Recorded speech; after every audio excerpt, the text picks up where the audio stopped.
बेटा ठीक चल रहा है ना? जी कोई प्रॉब्लम अंकल, तो नहीं है? बहुत प्यार मिल रहा है। I am enjoying here. मैं बस आपसे कुछ पूछना चाहती थी। पूछो। ये जमीन के बारे में। ये ज़मीन बेटा इन आंटी ने दी है। यहाँ इनकी नर्सरी होती थी, ये सारी ज़मीन इन्हीं की है। तो ये आश्रम किसने बनाया?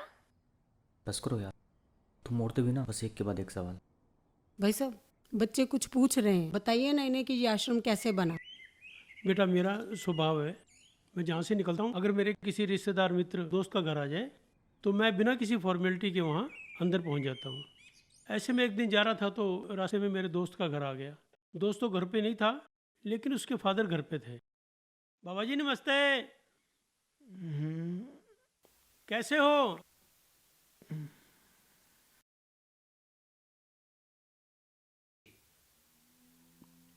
ठीक हूँ।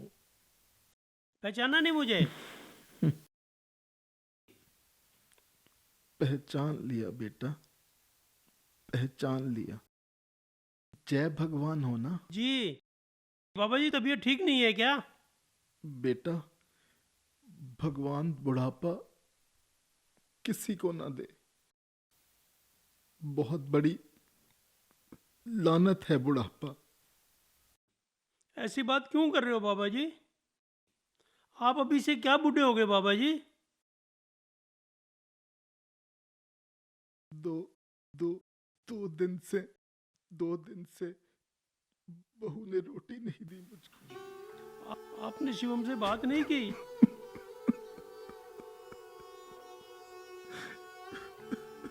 आप घबराओ नहीं, मैं करूंगा शिवम से बात। शिवम बेटा, देख कौन आया है। शिवम,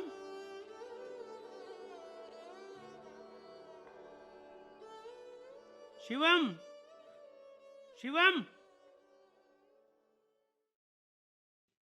शिवम।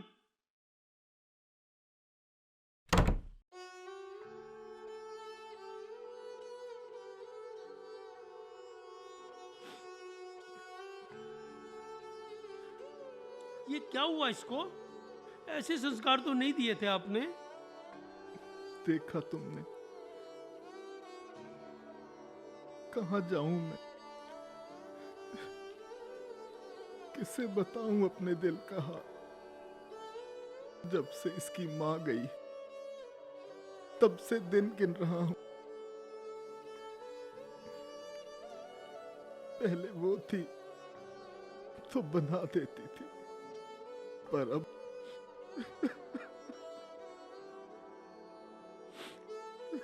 बाबा जी आप चिंता ना करो।